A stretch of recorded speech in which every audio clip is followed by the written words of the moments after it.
Yo, what is up, man? It's your boy, Damn D, here to give you the live news. Now, Stephen A. Smith just came off of The Breakfast Club, and The Breakfast Club asked, actually, Lala.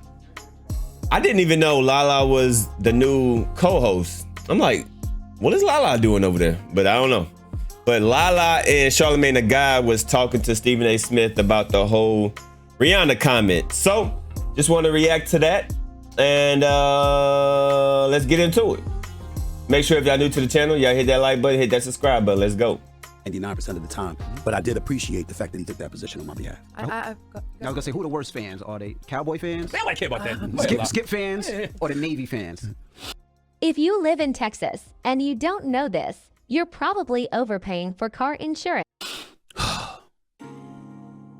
Cowboy fans. Nobody's worse. Nobody's worse. But I will tell you, The Navy got at you a little bit. Listen, They came for your head. first of all, let me be very, very clear. You don't give a damn about I don't give a damn. I want to be very, very clear about that. It doesn't faze me. It really, really doesn't. Lala, after you've known me for years, I'm just built that way. Rihanna, if she had a problem, that would have bothered me, not her fans. I challenge anybody to tell me one negative thing I said about that wonderful performer and young lady. Well, you didn't give no nuance to it. You just said Rihanna's Okay, no Beyonce. well, If you just said Rihanna doesn't perform as well as Beyonce. Well, let me give you an insight. Let me hook you up with the inside. Sherry Shepherd's team. I'm promoting my book last Tuesday.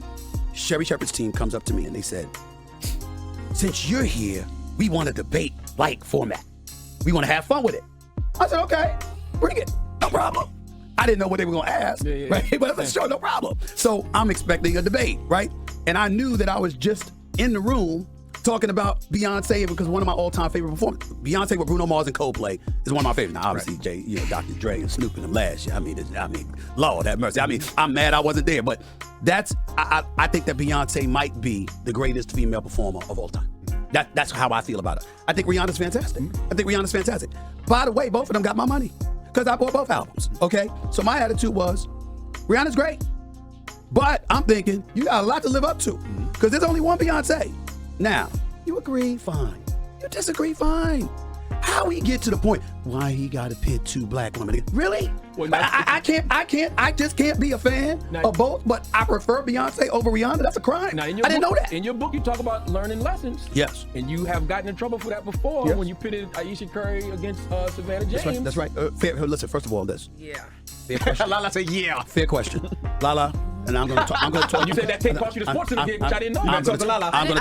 I didn't know that. Yes. Let me explain what happened. So Steph Curry is in Game 6 of the NBA Finals. LeBron and Kyrie are coming. They won Game 5 after Draymond got suspended. Bogut and Iguodala got hurt. They win Game 5. Game 6, they come in at Golden State. They down 12 with about 4 minutes left. And Steph Curry fouls out. Steph Curry pulls out his mouthpiece, tries to throw it at the official, but misses it, hits a fan by accident, blah, blah, blah. Aisha Curry goes ballistic.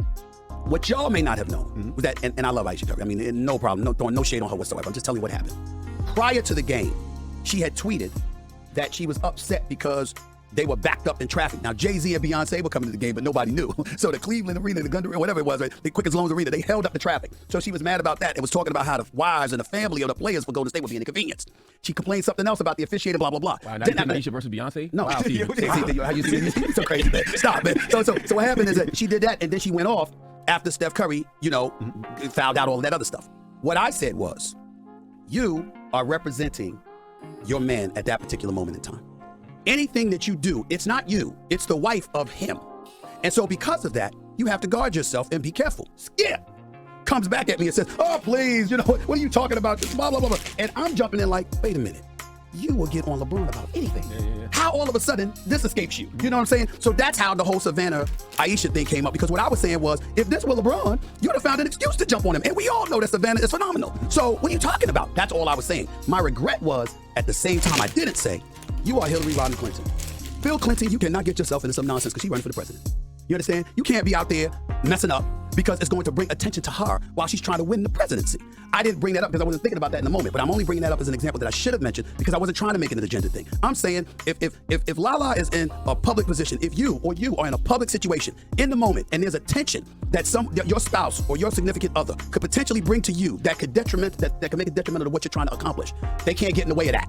That's all I was trying to say. Wow, you've been in that position. I've been in that position. The thing is that also nobody in this room has been married to an NBA player before. Day in and day out, you're hearing about things that are going on. You're getting vented to about everything. You have emotions. You act off emotions sometimes. So every night you're hearing about this, whatever's being said, and it's just building up, and you get protective, and then something just sets you up, and you want to say something because you realize your spouse has continuously taken the high road. I said earlier, I remember a time we talked about it before you came when I think I tweeted something at Skip Bayless because I was like, yo, enough with the mellow slander every single day, and he's not saying anything, and I'm just like, this is enough because now it's affecting the household, it's affecting the mood, so it becomes a bigger thing. That's like somebody got to say something. Now, is it a right time and place for those things? Of course, but when you care about somebody, when you're protective, and when you're competitive, we're all competitors, and you act off emotion, you say things that might not be the right time, the right place, but at that time you're not thinking like that. That's absolutely true. And my point is that I didn't blame Ayesha Curry for anything. You know, I was saying in that moment, you can't do that. I've never said a word about her prior to that, right? And so I said that. And when I said that, her response was, you pit two black women against each other. And I was like, what? How we get to that? So then, you did, whether you realize it or not. Okay, fine. I didn't look at it that way, but that's fine. If you're saying that I did, okay, well then now I'll correct it. So what happens is I go back to the office, and a few days later after the finals is over, and it's like a damn morgue. Executives walking around, their head down. I'm like, what the hell happened? And they were like, man, what you did, it was bad. It was bad. And I find out weeks later, the sports center, the 6 o'clock sports center that was supposed to be given to me, I was supposed to host First Take in the morning, and the 6 o'clock sports center by myself at night, and it was taken away from me because of that. Wow. So what's gonna be taken away from you because of Rihanna? Shut up, Nothing. And you know something? And if it ever does, fine. Because at the end of the day, there's a level of authenticity that has to come with what we do. I agree. I'm gonna be me. Damn it, that's how I feel. I did not say a negative word about Rihanna. I think she's sensational. I'm just a Beyonce fan. When you go in here, I don't care. And if anybody tells me differently, I'm not gonna even discuss it because you're lying. We go home, we all got our favorite artist. We all have our favorite actors and actresses. We all have, there's a particular show we like watching more than others. There's particular music we like listening to more than others. It doesn't mean that we don't like this person, or that person. It just means we have our favorites. That is not a crime. You just didn't explain the context on Sherry. There was no context to it. Well, I didn't know I would have to. How did I know this was gonna happen? You gotta remember, you live in this world. I'm doing sports. I didn't even know. Did you know that I didn't know about Navy until last week? Really? I had no clue. As soon as you said it, I could've would've said said zero. it. But I didn't care about that. What I cared about, to be honest with you, the one concern that I had was right on this show. When Angela Rye was talking about why we pit two black women against us. Oh my God, I'm glad I wasn't here that morning. Because I'm like, what the hell are you talking about? So if I sit up there and I said, listen, I'm not apologizing for this. For example, there's a lot of people that I like. There's a lot of women that I know that are cool people. I don't like too many people more than I like Lala. Lala's always known that. I ain't apologizing for it to anybody. But if you say I like Lala more than, so, then it's not listen, I'm not going to be able to say I don't feel like it. No. If I sit up there and I say, you ugly, you got a stink attitude, I don't like you, that's different. If I sit up there and say, look, you know, you a sensational woman, but you ain't Lala. Damn. That might be something you got to get over. You got to get over that. Oh my God. You know what I'm saying? I mean, listen, I'm not a lot of people. So what? So if somebody say, Stephen A, you ain't no Kendrick Perkins. Which I love Perkins. So what? That's your opinion. Yeah. Last time I checked, the check still comes. I still got my job. I'm still going to work every day. I'm still the #1 show. You can say what you want to say. I mean, you can say what you want to say. It doesn't affect me. Now, if you sat up there and said you ain't shit, that's a different topic. That's a different conversation. But if you have someone that you prefer more than me, so what? Now, Stephen got to go. So there we go, man. He gave a long spiel about that. Once again, I still stand on what I say. Nobody compared. If somebody would have compared and asked you, who's your favorite Super Bowl all-time performer? You would have had the right to say, I love Beyonce, and yada yada yada. If they would have asked you the question, hey, who do you think is going to be a better halftime performer, Beyonce or Rihanna? Then you can be like, I love Rihanna, but she's no Beyonce. Nobody would have said anything or done anything, but he ain't going to understand that. But anyway, that's my deal, right? Nobody asked for the comparison. You just threw it out there, which was unnecessary.